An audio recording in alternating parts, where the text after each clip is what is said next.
তার বাদশাহী টেকানোর জন্য, বাদশাহী টেকানোর জন্য হাজার হাজার সন্তান কি করছে? হত্যা করছে। কি করছে? হাজার হাজার সন্তান কি করছে? হত্যা করছে। কেন? বাদশাহী টেকানোর জন্য। আমরা এখন আমাদের অবস্থা এমন হয়ে গেছে, আল্লাহ পাক কোরআনের মধ্যে মুসা আলাইহিস সালামের কাহিনী এই জন্য প্রতিটা মুমিনের জন্য কিয়ামত পর্যন্ত সকল বাদশা, জালেম বাদশার জন্য এটা একটা চূড়ান্ত একটা ঘটনা, শিক্ষামূলক ঘটনা দিয়েছে। ও মূসার ফেরাউনের অনুসারীরা যারা নিজের বাদশাহী টিকানোর জন্য নিরীহ মানুষের উপর গুলি চালাও আর অত্যাচার করা, হত্যা করো, মূসার ঘটনা থেকে শিক্ষা নাও, ফেরাউনের ঘটনা থেকে শিক্ষা নাও, নমরুদের ঘটনা থেকে শিক্ষা নাও। তারা পৃথিবীতে চিরদিন থাকে নাই, পৃথিবীতে টিকে নাই, ধ্বংস হয়ে গেছে। এই জন্য আল্লাহ পাক কোরআনের মধ্যে ঘটনা দিয়েছে। আমরা তো মুসলমান বুঝি না, আমরা ভাবছি যে কোরআনে মুসা আলাইহিস সালামের কিচ্ছা কাহিনী, মুসা আর ফিরআউনের কি কিচ্ছা না, নো, কিচ্ছা কাহিনী নয়, এটা দৃষ্টান্ত দিয়েছে। এটা পুরো কিয়ামত পর্যন্ত সকল জালেমদেরকে আল্লাহ টার্গেট করে বলতেছে, সকল জালেমরা শুনে রাখো, যারা নিজের ক্ষমতা টিকানোর জন্য জুলুম করো, আর জুলম জুলমাতুন ইয়াউমাল কিয়ামা, যারা কি করো? জুলুম করো, তারা শুনে রাখো, ফেরাউন মুসার সাথে পাল্লা দিয়ে পারা নাই, নমরুদ পাল্লা দিয়ে পারা নাই, ইব্রাহিম আলাইহিস সালামের সাথে পাল্লা দিয়ে পারে নাই, সকল কি হয়েছে? ধ্বংস হয়ে গেছে।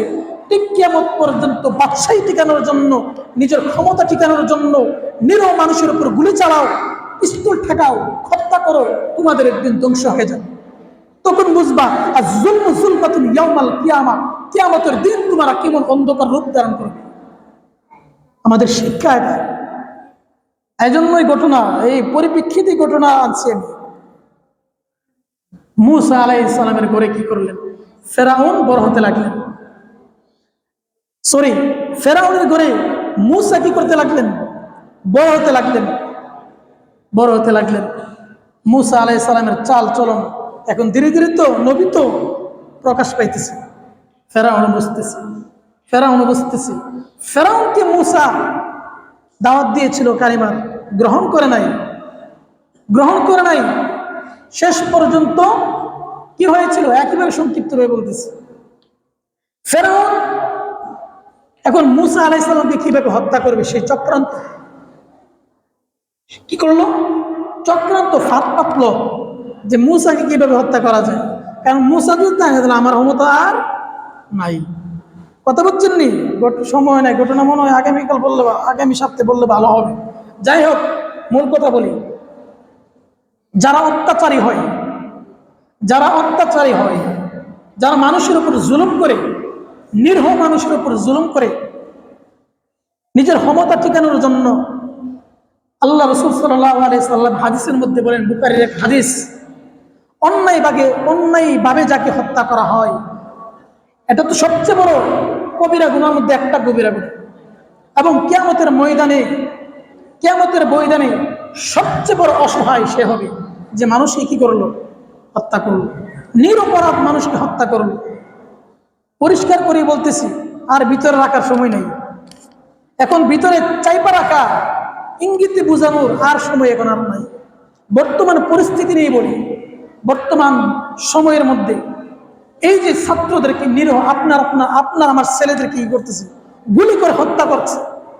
আপনারা তো মিডিয়াতে পান না, লাল লাল মিডিয়াতে পাইবেন না, এগুলো সংবাদ পাইবেন না, লাল মিডিয়াতে পাইবেন না। আজকে যে মায়ের বুক খালি হয়েছে সেই মা বুঝে আমার সন্তান হারিয়ে গেছে, চিরতরে হারিয়ে গেছে। যে স্ত্রী বিধবা হয়েছে সে জানে আমার স্বামীটা চলে গেছে, আর পাইব না, আর পাবো না। কেন? এই কেন?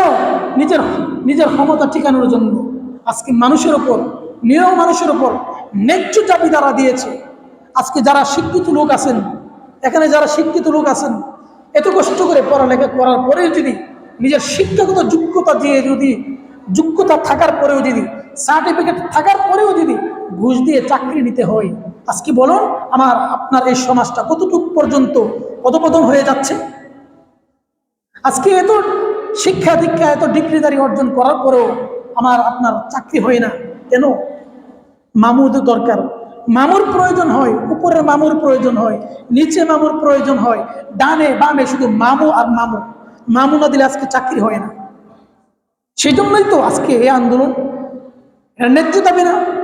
হককে যে হক না করবে সে যে মুনাফিক, যে হককে হক হিসাবে গ্রহণ না করবে সে হলো আস্তানা মুনাফিক। এজন্য হককে হক জানুন, হককে হক জানুন, বিশেষ করে তাদের জন্য দোয়া করুন।